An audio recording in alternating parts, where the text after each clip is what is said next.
fun little like kind of thing they can eat. Actually, something they can actually eat.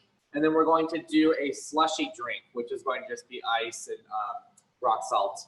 But we're gonna jump into that. Yeah, so part of the reason that the kids that are doing this at home for the virtual camp, their experiments are a little bit different than the experiments that we had going on here at the IMAG this week. Because again, this camp was called Don't Try This at Home, but we've had it make it so that you can do this at home. So the demos I'm also going to be doing today is I'm going to do a little bit of fire, and I'm also going to do some things with nitrogen. And so our campers on site are doing things like making nitrogen ice cream, dry ice sodas.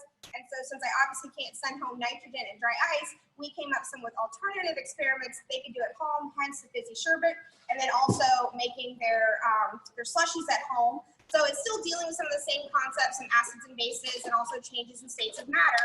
So that's why we're doing that instead. So I'm going to let Zach over here do the 2 experiments for them to do at home, and then we'll move over to the fire and also some nitrogen this morning. Okay, so your kids should have some ice, hopefully in the refrigerator. But you just want to get some ice. You're going to do about a cup of ice in a big Ziploc bag. 2 cups, actually. I'm mistaken. Sorry, 2 cups.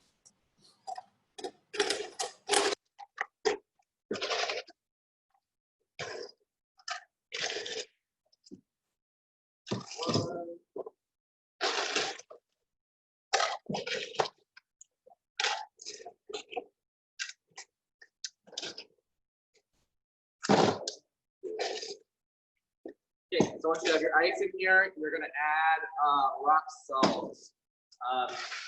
To use like ice cream and things like that. So just regular, they should have a portion size of that.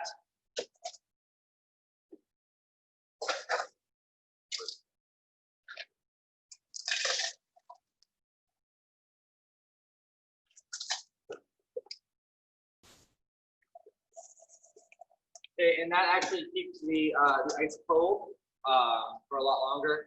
It will help your solution to freeze. And so then what you're going to need to do is take one of these, like Crystal Light, I guess they're Sun-Kissed packets that the kids have. Same difference. I could open it. Oh. I'm not really very good at opening things like this, so you want to add one in, just like you'd make like your own like lemonade or orange drink or whatever. And they should have 2 smaller Ziploc bags, 2 quart-sized Ziploc bags. And it's very important that they actually seal it in both bags. This way it doesn't freeze completely. Well, it's also because once we start shaking this, the ice tends to rip the bag, and nobody likes salty orange drink. So having your double Ziploc bags means if the outside bag gets ripped, your inner bag hopefully will still stay safe, and then you'll still have a good slushy drink that won't be kind of salty. That happens a lot when you shake and make ice cream too, so you can double bag it to make sure that they're not using salty ice cream. Okay, so bag 1.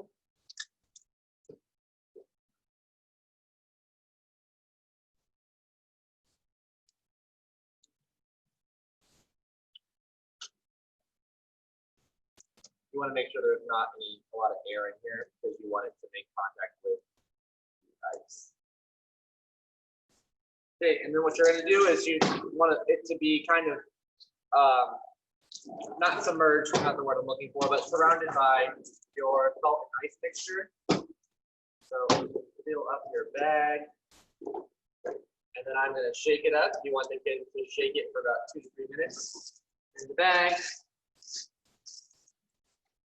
until it starts to solidify. So we're going from a liquid, obviously, to a solid. And I believe the reason we use the rock salt is because salt water takes a longer time, or anything with salt, and it takes a longer time to heat up once it's frozen. So it keeps the, this is like basically like a freezer in here.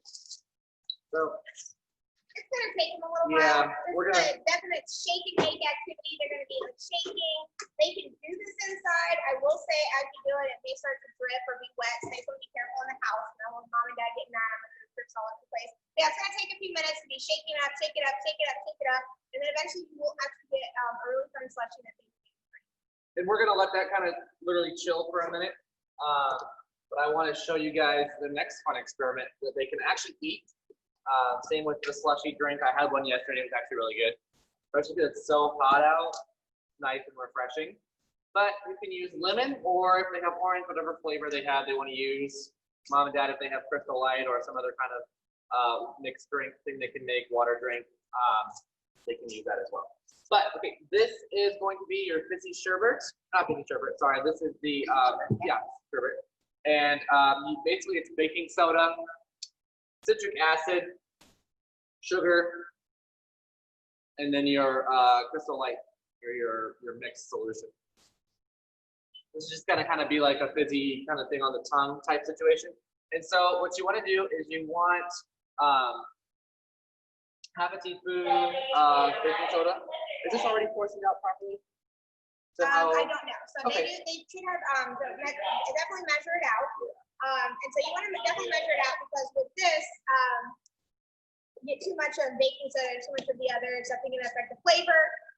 This is actually an acid-base reaction that they're doing, but it's an edible one. So it is, the baking soda is your base, and the citric acid is obviously your acid, and when you mix them together, you get that really cool fizzing reaction. So we said citric acid, also because we don't want to send as many, we're sending a lot of liquids and vinegar, and so citric acid, vinegar have the same kind of reaction with baking soda, but this one's actually going to be edible, whereas obviously I don't think you want to drink a mixture of baking soda and vinegar. But that's what's going to make that fizzing, cool reaction on your tongue. Also very similar concept is when you do pop rocks. Pop rocks have carbon dioxide inside, and that's that fizzing reaction that you get. But yeah, you're going to mix up your ingredients here, and it's going to make a flavored powder that then when it's in your mouth, it's going to have a fizzing reaction. It's kind of fun. It's like fun dip, but it fizzes. So it's just half a teaspoon of baking soda, about a quarter of a teaspoon of your citric acid. Then you want to add your flavored water packet and your sugar. You could actually do this right inside your Ziploc bag. So you can actually just dump all of them in a Ziploc bag and push them up in the Ziploc bag. So Ziploc bag, or if you want to do like. There you go. You got your fizzy reaction on Woo! that one. So Fizzy. again, yep. So fizzy on that. So that's going to be the ones they can do at home. I'm going to show you a couple fun things that you cannot do at home. And so we're going to talk a little bit about fire. Obviously, as far as fire at home, safety rules, nobody under 18 is doing anything with fire, always having an adult. And so some of the stuff I'm going to do is because I know you can't do it at home because you do not have the supplies to do this. But we do teach this here about combustion. And so the first one I'm going to show you, this is my not ketchup bottle. I have a very flammable powder in here. I'm putting some on my tray. It's called lycopodium, and it's actually a fungus, and it's actually very flammable. And so you need three things to have a fire. You need to have a fuel source, you need to have something to ignite it, you need to have oxygen, and that's your fire triangle. If you don't have those three things, combustion will not happen. So what I'm going to do right now is take this highly flammable powder, and we're going to actually ignite it. And so this is when everyone gets really disappointed, because I like build it up and then I'm like, oh, just kidding, no fire. And so the question is, why? Why is there no fire? So there's something missing. I have something to ignite it. I have my fuel. There's oxygen all around us, so why didn't it work? The reason is this powder is so fine and so small that if I were to shake this tray and the powder starts to spread out, it's teeny, teeny little particles. And so this is a lot about surface area and particle size. And what happens is when this powder is in a pile, only the top is getting oxygen. Nothing underneath is getting oxygen, so it's not able to combust. So what we have to do is take our chemistry concepts and add a little bit of engineering, and then now we're going to turn it into a flamethrower that's going to give us more oxygen. So what we're going to do for this one, I'm going to use this tube so I like it better. So what is happening over here, so we're good, is we've got our lighter here, and I've got tubing on here, and I'm going to take that lycopodium, and I'm going to put some inside the tube. Now here at IMAG, our campers that are here in person do actually get to do this in a safe environment, partly because the adult always holds the lighter, they get to hold the tube. What they need to do is exhale through the tube. You don't want to inhale, you're going to get a mouthful of powder. It won't hurt you, it tastes disgusting, but you want to blow that powder out into the air because then it's going to get more oxygen, it's going to be able to combust. So that's what we're going to do right now. And that's when you get that really cool flame that happens. So again, you're not doing fire at home. Also for this experiment, you're not able to do it because you cannot get lycopodium. So that's kind of on purpose. So I'm going to move that tray over to the side. And we're going to do now something called a whoosh tube. So whoosh tube, we have this jug right here. And then we have a little green bubble. Everything's hiding on the table. So what we're going to do in here is we're going to go ahead and put some fuel in here. This jug was not empty. In fact, it is filled with air, and air has oxygen, which we need for fire. And so we're putting our fuel in there. Again, I'm not going to tell you what fuel because I don't want you to try this at home. So we need those three things for combustion. So we need oxygen, we need our fuel, we need something to ignite it with. And so we have it inside this container here, so it's actually completely contained here, right? And so we call it a whoosh tube to make a really cool whoosh sound when we do this experiment. I also do this experiment when we're teaching about rockets because it's similar to what would be happening inside when combustion happens in the rockets. You need that awesome thrust and get it to lift off. And so we're actually going to go big or go home. So I appreciate Zach doing that and spreading everything out. But, you know, I like to do a little bit of this. And I'll explain why in a second. And we're going to give it one more shake so that I know that's there. And then we're going to do our countdown. All right, so we're going to count down 50, 49, 48, 1. And that's our whoosh tube. Now, a lot of times we ask the kids, do you want us to do this again? They're like, yeah, do it again. And then I have to tell them, I can't do it again. And then I want to ask why. So, is it because I ran out of fuel? The answer is no. If you look, you can see it still swishing around in there. So the limiting reagent in this experiment is actually oxygen. So I could pour more fuel in here because as soon as the oxygen's gone, nothing else is going to burn. It's also in this closed container. So for me to do this experiment again, I'd have to run around the room like a crazy person trying to fill my container up, but we're not going to do that. So again, not trying this at home for you guys. This is the don't try this at home portion of this show here. And so the next thing we're going to do is, if you've ever watched fireworks, love fireworks, and I love the fact that fireworks come in different colors. And so the reason fireworks come in different colors is because they use different chemicals to make those colors, different kinds of salts. And so you can get purple with potassium, you can get red with strontium, you can get bright oranges with calcium and sodium, and so we can get really bright pinks with lithium. And what we're going to use right now is copper. And so I always like to ask the kids, like, what do you think, what color is copper going to make? And the hint is, think of the Statue of Liberty. What color is the Statue of Liberty? She's green. That's because she's made of copper and exposed to all that oxygen, she's turned green. And so what we're going to do is we've got copper inside with our fuel, and we're going to spray it out so that you can actually see, although it'll be interesting with the green screen behind us, we'll see how this goes. We're going to go ahead and spray this out so that you actually get to see that colored flame. So we're just going to go that way and give it a couple of sprays. Maleficent. So we'll see. I know. Awesome. Also, I like to use this for Harry Potter camps. I tell everybody they have blue powder, we have blue spray. And so you get that really cool green color when you do this. Again, you're not able to have copper chloride at home. So no doing this at home. I'm going to keep saying it over and over again. You guys are not doing this at home. All right. So I think we're going to hold off on our fire tornado. But we're going to go ahead and do butane bubbles on this one. And so for this one, again, stressing, you're not doing this at home. And part of that is because I'm also not showing you everything that you can use for this. This is not one that I let the campers do here either, so you're not missing out. This is just a demo that we do in a lot of our live shows, and I have a paper towel. Yes. And so we do this one in our shows. And I always give 4 reasons why you're not allowed to do this. So the first reason is, number one, you're not 18. The second reason is you haven't gone to college yet, so you don't have a degree, an actual degree, bachelor's degree in science or anything of that nature. Third reason is you don't work in a science center, you have not been trained. And the fourth reason is you don't have workman's comp. And if you don't know what workman's comp is, you're not allowed to do this experiment. So this is just for show. And so I'm going to go ahead and get a little bit of bubbles in my hand. And then we're going to go ahead and ignite our bubbles. So again, it's our fire triangle. And there we go. And then we're good and I'm safe. And the question is, how am I safe? How was I not burned during this? Yes, I feel heat when I do the reaction, but I'm not getting burned because of that layer of water. And it has to do with the temperature of water for it, and actually heats up. And so the fire is actually not able to hurt my hand because of that seal of water that's across my hand. But again, you are not trying this at home. I know there's a lot of crazy videos on YouTube and TikTok and everything else showing you how to do things, but this is definitely a don't try this home, just watch this here. So we're gonna move this to the side. We're under the table in this case. And the next thing we're going to do is we're gonna go from really hot to really cold. So I'm gonna set this aside really quick and pour something.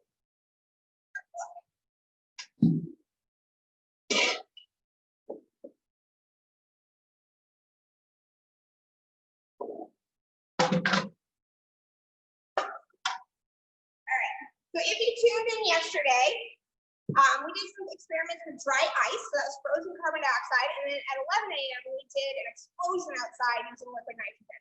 So liquid nitrogen, which is what's in this bowl, dry ice, 109 degrees below zero to be a solid, and that's carbon dioxide. Nitrogen, it's in the air all around you. Every time you breathe, air is 78% nitrogen, 21% oxygen. In order for nitrogen to be a liquid, it has to be cooled to 321 degrees below zero. It's extremely cold, so that's why you get these really cool fog and cloud effects, because it's wanting to turn back into a gas right now. It is actually boiling. We think of boiling as water on a stove, super hot. Boiling is also happening right now. It's going from that liquid back to a gas. And so nitrogen will boil at that room temperature. So what we're going to do is I'm going to show you, where my little bag go. With my candy piece, and I'm going to throw a glove on because I like my hand movements. Would nitrogen hurt me if it splashed on me? No, because our body temperature is so high compared to the nitrogen, it's just going to evaporate. However, if I were to hold my hand in nitrogen, absolutely I would get hurt. It would cause major damage, and you don't want to do that. So I've got balloons. I think I have like 5 balloons. Normally, you'd only be able to fit 1 balloon in the bowl. What we can do is, because I have nitrogen in here, I'm just going to go ahead and start pressing these balloons down into the nitrogen. I have a cryo glove on, because again, I like my fingers the way they are. And that way I can actually sink my hands into the nitrogen. However, even with a cryo glove on, I can't keep my hand in here for very long, because it'll actually start to freeze my glove. Now, am I in danger of getting hurt? No. One reason is I can sense heat and cold. The minute I start to realize my fingers are cold, that's when I stop, because I know that that means it's actually starting to freeze the glove. So right now, it's starting to get a little chilly inside the glove. I'm going to show you when I'm done doing this that my glove is actually going to be frozen. So we are now up to 4 balloons. This is when I admit to everybody I have a terrible fear of balloons. And so every time I do this, it's like doing a live version of Fear Factor. But we are crushing our balloons in here. Now the kids always ask, or I ask the kids, where's the air going? What's happening? How are all the balloons fitting in this bowl? I hear all kinds of things. They're melting. The air is escaping. The air is still inside the balloons. The way I describe this is it's just like you. When it's hot outside and you're all hot and sweaty, you don't want people like right next to you. You're like, hey, let's spread out. And then when it's cold, you're like, hey, let's snuggle. It's the same way with air. And so, fine. And so with the balloons, right now it's like the air molecules are snuggling. They're cold. They're all close together. They're still inside the balloon. Now I'm going to show you. This is my glove. It's definitely frozen. So I'm going to take my hand back out. Yeah, that actually completely froze my glove. And so what I can do now is I'm going to take our balloons out. So I call these balloon pancakes. I can actually fit more than what I fit in the bowl, but I just wanted it to not be too long of a demo. And so we can take our balloons out. And what's happening is the balloons are actually warming up right now. And as they warm up, they're going to reinflate as those air molecules all spread out again. Sometimes the balloons actually pop because of the way the creases happen when they shrink. So yeah, so right now all the balloons, all they're doing is just reinflating, warming up. So what we're going to do next is we're going to be going outside again, and we're going to be doing a nitrogen class. So yesterday we launched the garbage can. You saw that. We had a bucket of water, put a closed container of nitrogen inside, and then put a garbage can on top. And when that bottle was no longer able to take the pressure inside from that nitrogen expanding, it actually made the bottle explode and launched the garbage can. It was a very cool experiment. Today we're going to do something a little bit different. So we're going to take nitrogen, pour it in a bucket, and then we have a thermos full of really hot water, and I'm going to pour the water into the nitrogen, and what happens is those two temperatures collide, so you've got like boiling hot water, liquid nitrogen that's 321 degrees below zero, rapid change in temperature, and it actually makes a cloud. It's very similar to how clouds are actually made, and so it's going to be a really, really cool reaction we're going to do. Definitely, I have to do this outside. I'll have a face shield on. So we're going to move outside and go ahead and do this demonstration. And so we'll see you in a minute. Cloud before. Who's never seen us do a nitrogen cloud before? Awesome. Who's like, I have no idea what's about to happen. It's bad if I say that, right? So we've got liquid nitrogen here. How many of you guys saw the explosion yesterday? Me too. Actually I didn't. It was behind me. So same thing. We've got nitrogen in our bucket. We've got really hot water in this container right here. So what's gonna happen is I'm gonna put a face shield on. I'm probably gonna get really wet because the water's all gonna splash on me. Here's the deal. You guys stay in your seats. Don't come running over here. I will let you know when it's okay to come over here. Will you have a chance to kind of be in some really cool fog? Absolutely. Just not right away.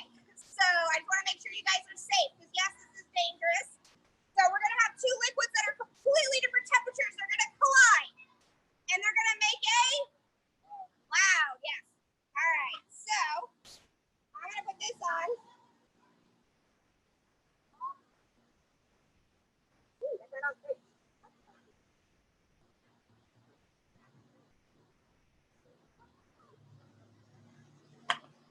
All right. So what I want you guys to do is you guys are going to count it down for me. We're going to go from 5, okay? You guys ready? Really loud. Let's go. 5, 4, 3, 2, 1.